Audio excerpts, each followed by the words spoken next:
Hi there, Namaste, Kamcho. This is Ketan Gajjar, your host from the very Apnu, Ahmedabad in India. Welcome to Recruitment Curry, Gavin. Our guest today, an accomplished recruiting professional with over 16 years' experience in the recruiting industry. Gavin, over to you. Well, hi there, Keaton. It's afternoon for you, but still morning for me. So, hi, everybody. Hi, Gavin. Thanks for joining us on the podcast today. And then, Gavin, obviously, if you don't mind, a brief introduction because you had an extensive stint in the recruiting industry. So, introduction to our guest or our listeners will be of great help. Yeah. So, I started recruitment in 2004. I did agency recruitment for many, many years in agencies until 2000 and 2014. I then wanted to try something else, and I thought I would put myself as a freelance in-house recruiter. Completely different kind of approach to recruitment. Very interesting. But then I also had loads of old clients coming back to me saying, "Hey, we still need you." And so I combined both in-house and my own recruitment agency for quite a while. And then I thought, I actually have got quite a broad experience. I see a lot of people struggling. So why not help people and share the knowledge I've got? And so since last year, I have my own training and recruitment business specifically aimed at the core things about recruitment, like how do you launch your recruitment company? How do you do recruitment 360 degrees in a good way so that you can be successful? And in parallel, I've still got my one man agency running on the side. Of course, of course. So you've been there, done that, and both the sides of the table, in-house and agency as well, and which is precisely our point of discussion where you see, I was looking up LinkedIn this morning, and then just in the last month there are about 15,000 jobs for recruiters just in the UK. Now, even if you consider 50% of them as actual jobs, there just aren't enough recruiters, everywhere. You don't have thousands of recruiters, and then which is where there's new talent coming in the industry. There are new personnel wanting to explore working in the recruiting sector. And then what we want to talk about today is from your experience that, okay, fine, how is developing a career in the recruiting industry. So again, going back to your 16, 18 years of experience in the industry, how do you think if somebody wants to really look long term, what are your thoughts? Well, I would say that I would say it's a roller coaster. Um, recruitment I find recruitment fantastic because you do so many different types of activities when you're recruiting. It's a very, very full job. You're dealing with people, you're helping people find jobs, you're helping people find sometimes very crucial people in their organizations. You're also dealing with the sales aspects of things, you're dealing with the human aspects of things, you're dealing with, because it's a very competitive industry, you're dealing with your own ability to be structured and organized. I think one important thing to the people who are listening to this and who think, I'm going to start in recruitment, I would say two things. I would say, one, it's a very difficult job. Don't think you can just dive in there and it's going to be easy. Yeah. Be ready to really have some very, very difficult months in the beginning where you're going to learn the tricks of the trade.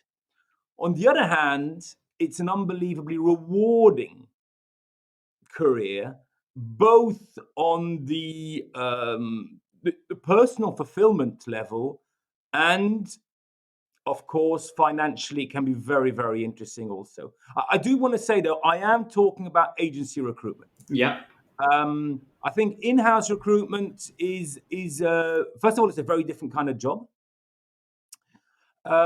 You do have the aspects of helping people, of finding the crucial people for the organization. That stays, but you don't have those crazy commissions that you get in in the house. agencies. So obviously you mentioned about it being difficult, obviously. So is it for somebody who's faint-hearted? Rejection handling is one of the most important traits, you would say, in the recruiting job. So I would say one, you've got to not only be able to take no, but you've got to be able to give a no to the Hmm. candidates and say, sorry, we didn't select you. So that's one aspect. And the second aspect is actually, I'm going to tell you a little story Sure. to highlight this. I One of my competitors, I heard that one of my competitors had got into an account. This was a very, very big company in Paris. Hmm. And I thought, oh, I've got to get in there. And they had 6 people placed working there as freelance contractors. And I was like, this is not acceptable. I need to be in on the deal. I got hold of the hiring manager on his phone Hmm. on the 106th call. And okay, I managed to get the people in there afterwards, So, but this is sorry, the whole sorry, thing. sorry to interrupt you. What was the number? You said 106th call. Yeah. All right. So you obviously you pursued, and then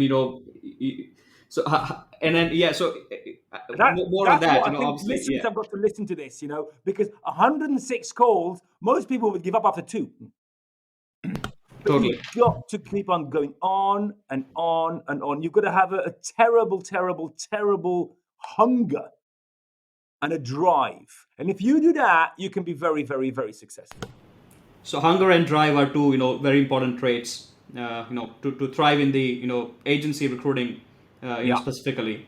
And yeah. then, the question that is often asked now is, I am an introvert, how will I, perform, or how will I, deliver in the recruiting industry, because I'm not used to, opening up, talking to a lot of people. So is recruiting a good career for somebody who's an introvert? Well, firstly, let me just say, Caden, that you seem to be doing very well for an introvert. You're managing this perfectly. But what I would say is recruitment, it's not about whether you're an introvert or not. It's about whether you're following the right process, whether you have the right approach and you diligently follow it through.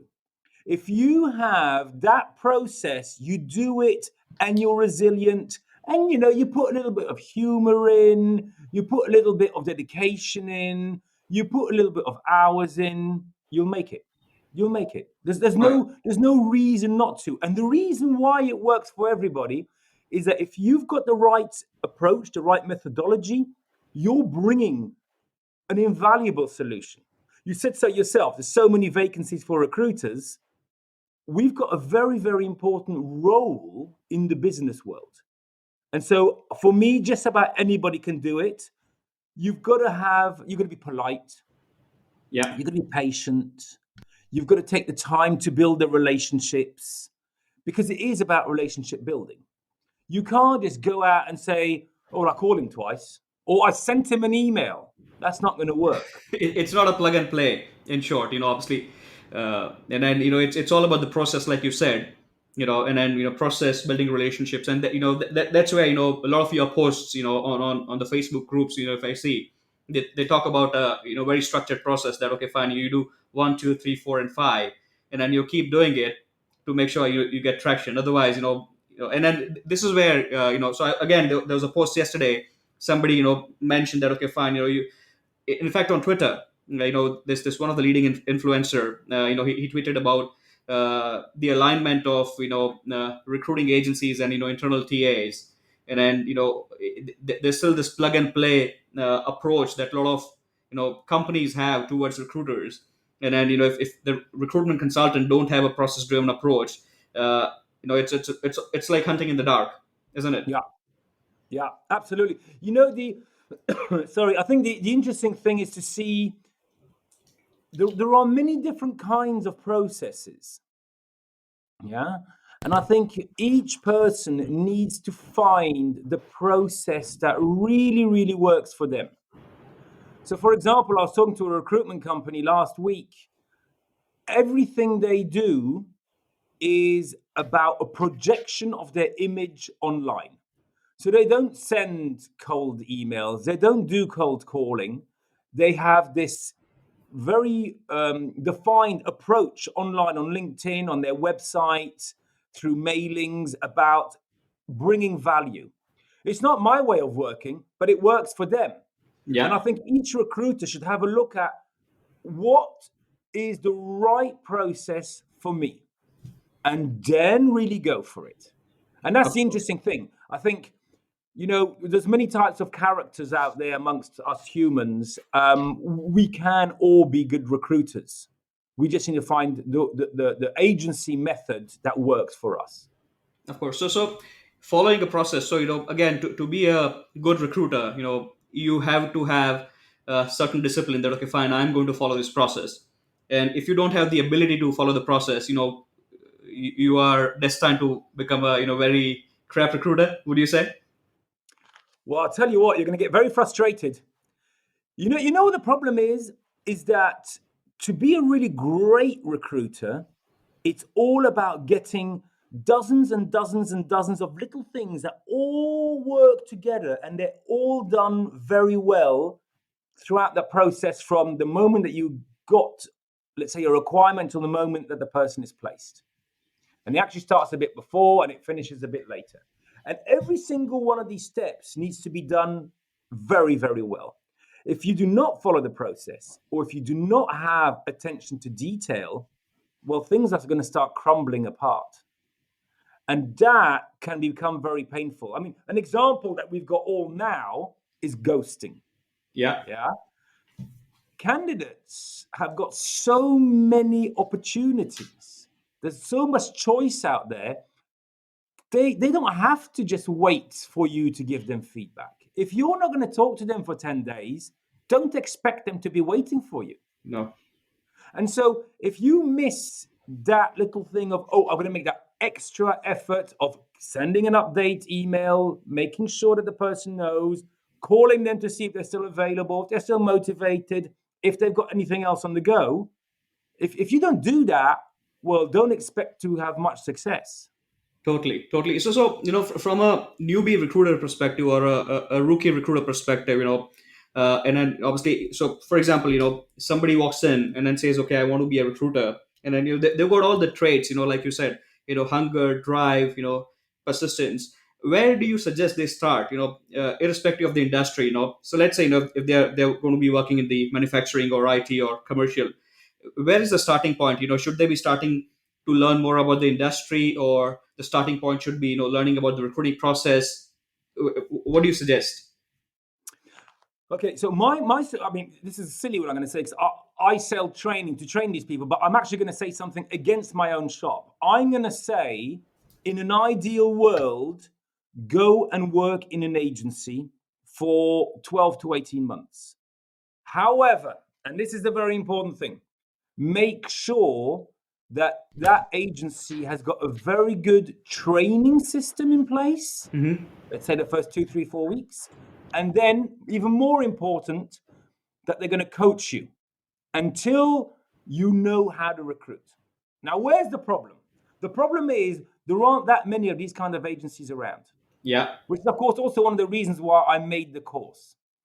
But you see, if you're doing it with an agency, you do not want to do it remote. You want to sit beside somebody who's got loads of experience and you can listen into their calls, you can see what they write, they can do the same thing with you, and you're going to learn by osmosis. It's the fastest way of learning. right. If you can't get that, then make sure that you follow a training with a methodology that works for you. And so there's a very easy approach. You go onto Facebook and you type recruitment to recruiting in groups, and there are 30, 40, 50 groups that appear. Hmm. Spend a month and a half going through them all. You'll get rid of 60%, and you'll be left with, in my case, I think there's 12, 15 that I really find interesting there. And then you listen to what people are saying about recruitment methodology.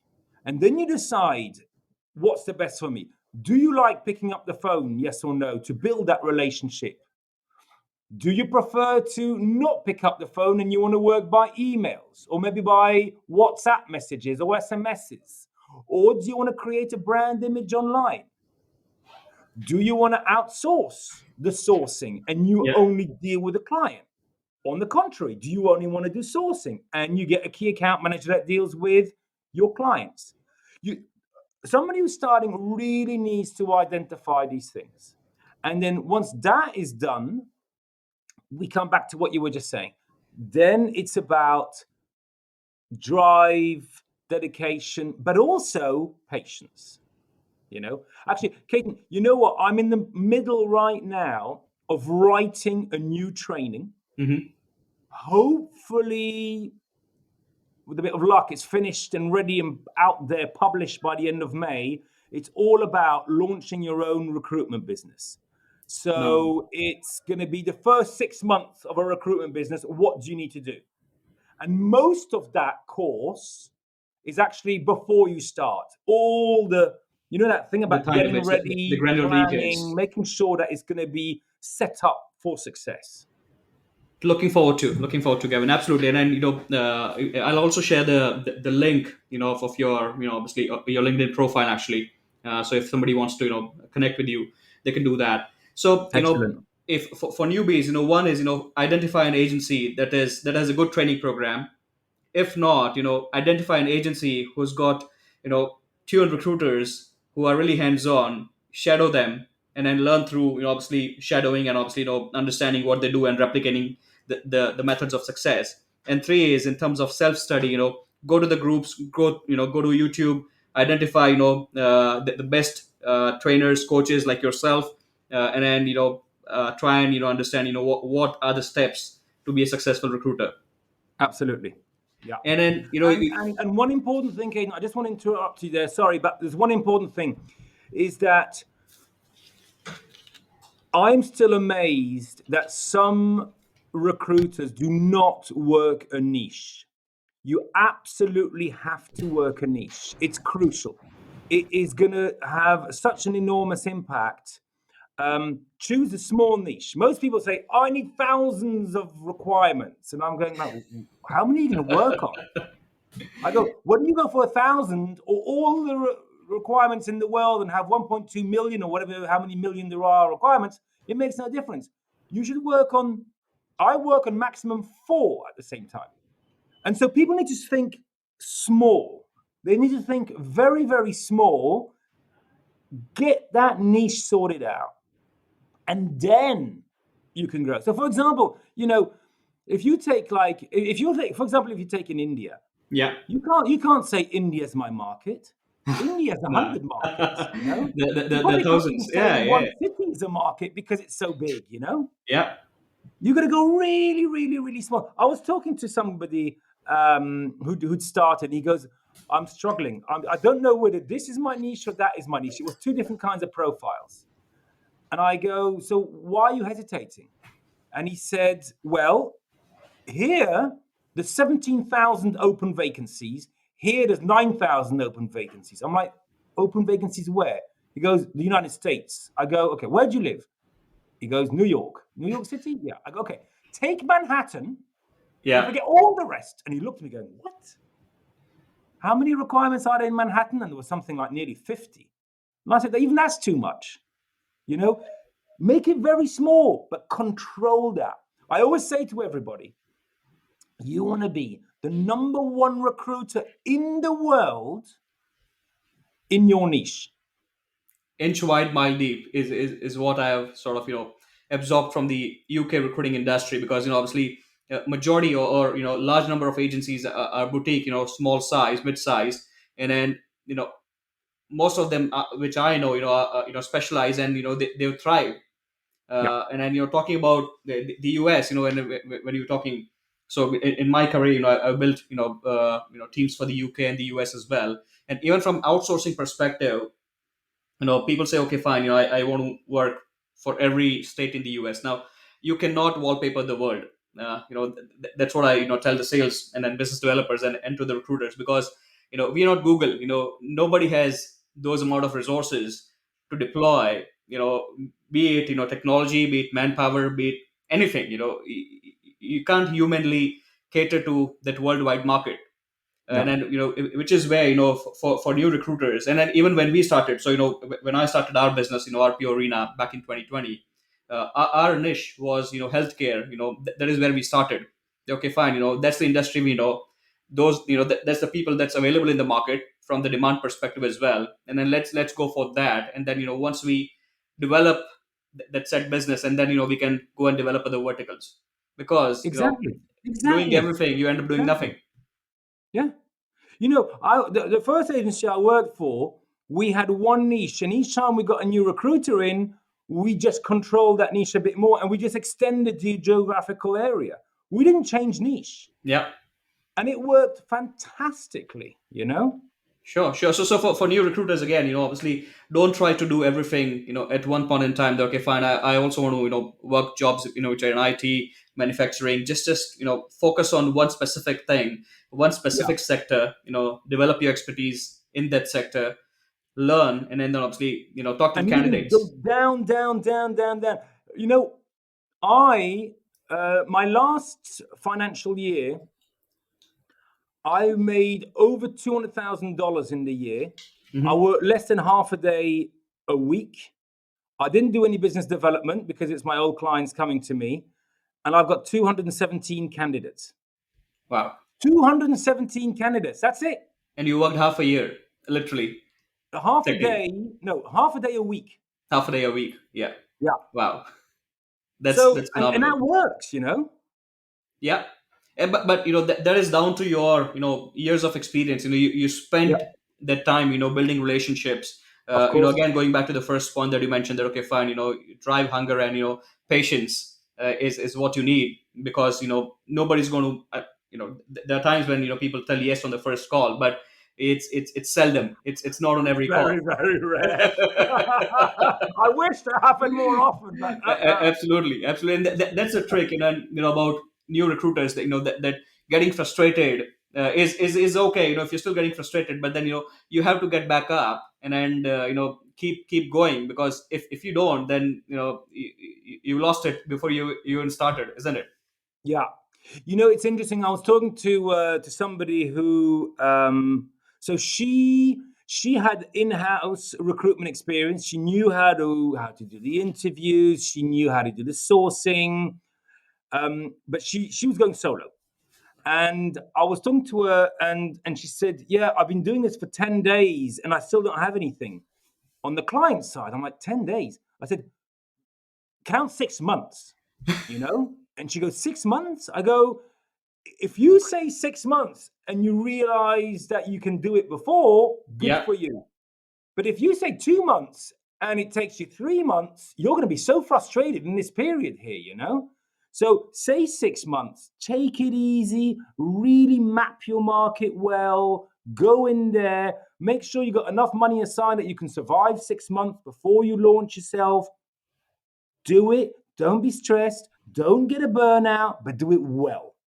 Build up your reputation in the market, bring value to the market, make sure that people want to talk to you, both on the candidate and the client side. And if you can do that, well, the first 6 months will seem very long. The next 6 months will seem much easier, and on and on and on. And it will just become easier and easier and it's easier. it's a principle of compounding, isn't it? I mean, Absolutely. you know Absolutely. Yeah. you have to invest that time. It's going to take time, whatever time it's going to take. For some it might take 4 months, but for some it's 6 months. But you can't run before you walk. And then Correct. one advice, in my career, when I started in recruiting, was that talk to as many candidates as possible. And then when I say talk to, obviously it was over emails, messages, phone calls. But keep that momentum going, because if you don't, then you're not going to learn anything. Because candidates, are the second best source of learning, about the industry. Absolutely. For me, they're the best source. Yep. They're the best source because they're the first people that are interested. So if you pick up your phone and talk to a candidate and you say, because this is something that I hear a lot, new recruiters saying, "Yeah, but they're going to think that I'm a fraud because I don't know anything." Say so. Say, "Look, I'm just starting off. I have requirements, but I do want to learn more about your side of the business. Can you please explain to me exactly what you do?" Yeah, and then And that is after, obviously they've prepared at least some basic, because I would be really dumbfounded if I just called a candidate without knowing anything about the role. So oh, the one thing, role, yeah, the role, yeah. But I'm talking about the industry technology maybe specifics. Yeah, behind it, you know? of course. Whether it's IT or engineering or manufacturing or anything. But for example, you know, I it's it's amazing what percentage of people are willing to talk about what they do. Not once did I have a problem. Not once. And you talk to these candidates, and actually, not only do you gain knowledge, but they respect you for listening. And when you're building that relationship over time, they're going to go, ah, yeah, but he's the recruiter who really listened to me. He's the recruiter who really made that effort to understand what I do. And you stand out compared to the competition, you know? Absolutely, absolutely. So, where do you think a newbie is again in the recruiting? So, somebody who's got no understanding of the recruiting process, should they start as a sourcer, in their career, or should they sort of go into 180-degree recruiting, or again 360, and depending on their traits, but from your perspective, because you've been mentoring, coaching, and training new recruiters as well, where do you believe that most should start, so that they can excel, probably in the next 12 months? Yeah. So, first of all, let me say that there isn't a fixed timeline. Everybody will learn at a different pace. So, you need to adapt your training from my point of view or from a manager's point of view. You need to adapt it to the individual. And it's not always because somebody's a bit slower that they won't get there. They might even turn out to be better later on. But yeah, I'm with you. I say start with sourcing. You know, Right. candidates don't like us saying this, but at the end of the day, the candidates are our product. Yeah. If you go and work as a salesperson in any industry in the world, and I always talk about Coca Cola, yeah? If you got the new salesperson of Coca Cola, do they first go to the shop where they're selling the Coca Cola, or do they first go to the factory to find out all about their Coca Cola? Yeah. They go to the factory, of course. They Of course. find out about their product, they learn about their product, and only then do they go to the The client. market. Yeah. And of course, we're dealing with a product that is a million times more complex than a can of Coke, you know? Absolutely. And so what I always say is source, source, source. Get to know your candidates, understand your candidates. And what you do is during your office hours and sometimes early evening, you spend your time getting to know your candidates. In the evening, or maybe quickly during your lunch break, whilst you're having a quick snack, you're online reading up about the industry, about things that are important in your industry, changes happening, and things like that. And you do this sourcing for, well, it can be 2 weeks, 3 weeks, 4 weeks, 5 weeks. It depends on the person. And then slowly, slowly, slowly, you start increasing the level of difficulty. Yeah. And so in the beginning, it's just introducing yourself, getting to know the person, and asking for an up to date CV. And in the end, it's going to be about getting leads off that person, getting referrals off that person. And you're moving up. Of And course. then when you're moving up, you start combining. Well, you come and also do certain aspects on the sales side. Yeah. Until in the end, the aim is you're doing 360 or you're capable of doing 360-degree 360. recruitment, you But know? it's obviously going to have a certain learning curve, because Yeah. you're going to start with learning how to source, how to identify if the candidates are relevant, or CVs are relevant to obviously the job. Then the next step is reaching out to them, just as to have a brief chat about the current status, if they're looking for new jobs, pre-qualifying them, the basic pre-qualification, and then moving from there on to, like you said, leads and referrals, which is a slightly advanced stage. And then depending on their personality and their drive, will decide how soon they get there. So it's it sounds easy, and again, going back to some of the graphics that I made as well. So for a lot of people, recruiting is, you got a client, you got a candidate, you find some candidates, you match them, and there you go, you place them. If only. If If only. only.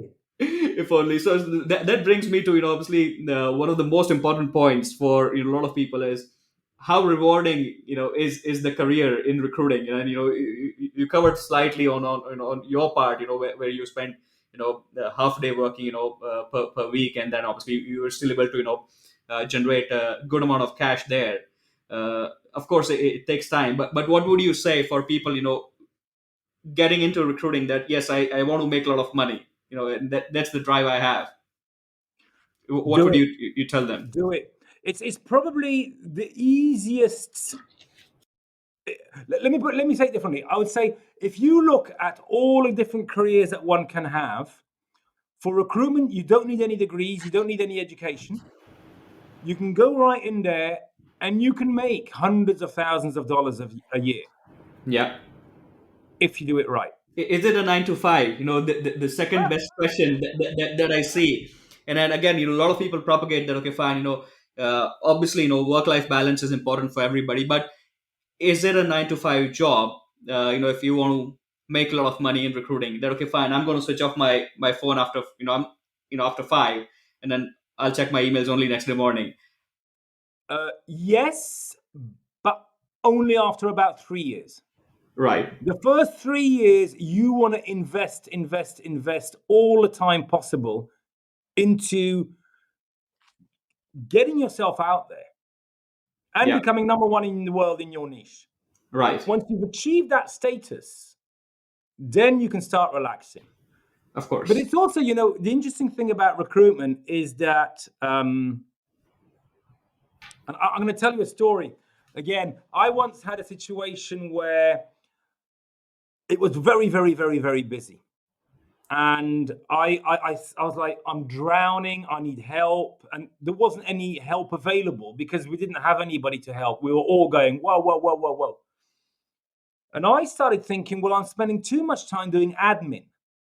Yeah. And so what I did is I made a big Excel sheet and I split the whole week up into 15-minute slots. And for each 15 minutes, I noted down what I was doing. I did that for the whole week. And then I analyzed it and I sort of realized I'm not being productive here. I'm Right. losing a lot of time doing admin in a way that is not efficient. Yeah. And Yeah. so I changed certain ways of working. Um, you've got to put yourself in question. You've got to reevaluate yourself on a regular basis. And if you can be really productive, then you can start saying, yes, I want to have my I don't Well, know, my 40-hour week. But it will take a few years before you get there. Maybe 3, if you're very, very efficient, if you're very good at what you're doing, and if you are, I would say, ruthless, yeah. because it's all about not being distracted. There's so many distractions around us, right? Focus, isn't it? That's the Oh, thing, that's the whole difficult bit, huh? If because you can stay really down there, focused on what you need to do. I had a boss who used to say to me, he said, you got to ask yourself 30, 40, 50 times a day, is what you're doing right now going to bring the money in? yeah. And often the answer is no. Well, then focus on something that will do this. Yeah. Yeah. And that's No, the trick. If you can be ruthless, focused, then yeah, you can get a work-life balance after I would say about 3 years. totally, totally. And then, obviously spending time learning about the trade, because it is a never-ending game, isn't it? There's always something new, in the industry you're working with, in. And then, talking to the candidates is a sort of a priority. Of course, managing the clients, and then that comes much later. But for a newbie in the recruiting industry, obviously, sourcing to start with, talking as much as possible to the candidates, mimicking some of the top performers from the agency. These are top 3 things that everybody, who's new in the industry should sort of pick up and get going. And then, of course, have the ability to handle rejections, like you said, saying, listening to no, and then saying no. you know Yeah. Yeah. You know what, Caden? I think that the first bunch of weeks, you want to spend 90 or maybe 95% of your time on the candidate side. Yeah. And then, yes, when you start getting to the first CVs in, you start mapping the clients that you see on the CVs. But spend not too much time on this. I would say the first 6 to 8 weeks, spend at least 80% of your time on the candidate side. Um, One of the targets that I had and that I've had and it works fantastically is in your market, you want to know personally at least 95% of all the candidates in the market. Now, you don't do that in 6 months. That will maybe take a year and a half or 2 years. But that's your target. 95% of your market. That's why also you can't have a huge market because it's impossible to remember everything. Again, looping back to what you said, in terms of the niche that you need to have, because if you're going to have a niche which is 1,000 miles, and then covering everything, you're never going to be able to remember the names of those candidates, or even reach out to them. Correct. So, and then that's why I look at, if when I look at contracting desks, maybe in IT or healthcare, majority of the recruiters, they would remember their top candidates, or the candidates that that they have on the desk, or that they've spoken to 6 months back, and they exactly know who's next available, and then when to Yeah, reach out to them, and then what. absolutely. One thing that I've learned from some of the great recruiters from the UK, and then our clients as well, is they know, they have a personal profiling of every candidate. That, okay, fine, what is the mode of communication that my candidate likes, what time do they like to be contacted, what tone of discussion do they like as well, and then Yeah, how often they like to be chased. So they literally profile, they have a profile of a candidate, that, okay, fine, this is exactly what will make them happy working with me. absolutely. Oh, absolutely. Oh, it's crucial. It's a question of respect. Totally, totally. So in terms of people, again, okay, so somebody starts in recruiting, a couple of weeks down the line, what, I'm not enjoying this sector. Do you believe that, okay, jumping sectors would make their careers viable? That, okay, fine. Have you come across situations like these, that, okay, fine, somebody started in recruiting, they were good, but obviously it was like moving seats on the bus, that, okay, fine, you didn't do well in this sector, probably you'll do well in here. Um, Actually, it's even more complex than that, Caden. First of all, I would say that um, because recruitment is so tough, you need to make sure that you're having fun. Give a fun twist to it all the time. Hmm. You know, don't say, "Oh, I've got to find another candidate." Go, "Yeah, I'm going to find a candidate," and it's like a game. It's like you're like a detective in a Yeah. film or something. Give it a nice twist that you enjoy. That's the first thing. The second thing is that when you choose your niche, make sure it's something you're interested in. For example, if you hate anything to do with numbers, don't go and hire accountants, you know? But if, for example, you're interested in, I don't know, new technology, go in IT. If you're interested in business and strategy, go into hiring managers or C-level Consulting. Yeah. candidates. Just Yeah. make sure that it's something that you are not going to be bored talking about 30, 40 hours a week. Yeah, you don't want to That, be that's the way stressed you about should it. think about it, huh? That's what you're doing. You're living in that for the next so many years. Totally, totally. So in terms of summing up, for somebody to develop a career in recruiting, one is, obviously, or rather, you need hunger, drive, patience. These are three important traits, you'd say, Yeah. in Add, your add, opinion. add a very important one. Sorry, we're over three, but there's a very important one, which is attention to detail. Of course, attention to detail, Yeah, and self-learning attitude. That's something that you need forever. And absolutely. I've got two more questions before we end. But one is, what is one quote that you live by, and that has specifically helped you, in recruiting? Well, there's one thing that I do live by, but it's not only recruitment, it's about everything in life. Sure. And it really has helped me a lot, is treat others the way you want to be treated. If you Right. take that attitude, you're going to get far. Of course. And then because, at the end of the day, you're still dealing with humans, all across, maybe Exactly. clients, candidates, partners, suppliers, whatever you call. And then, Yeah, you want to be treated fairly. And then that's how you want to treat others as well. yeah, absolutely. And then lastly, how do you enjoy your curry? Or do you really love your curry? Oh, that's a dodgy question. We're talking about food again. I love curries.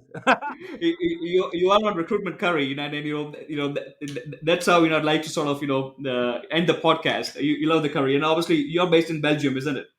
Yeah. So do you have many curry houses there? Well, you know what? We're all a bit disappointed because there's a whole group of us who are Brits living here in Brussels.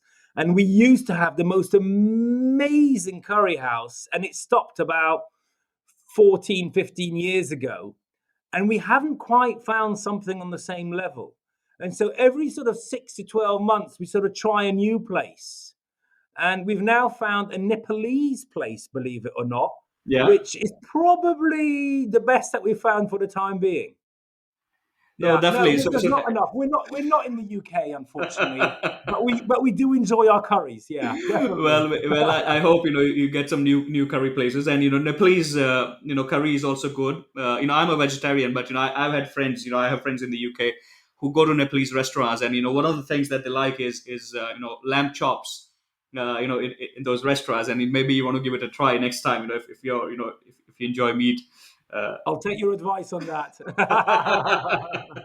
so Gavin, if people want to sort of and again because you're into the recruiting game and training and coaching people, if people want to refer to your content, where do they go? So two places, obviously LinkedIn. So I'm Gavin Johnston 1 on LinkedIn. And the other place is my website, which is everythingaboutrrecruitment.com, all in one word. Good stuff. So what I'll do is I'll also cover that on the transcript, and then put it under the details, so that people want to refer to your content, they can also go there, and then get the golden nuggets of your recruiting experience. And Great stuff. lastly, I really enjoy your obviously thoughts on Facebook groups about recruiting.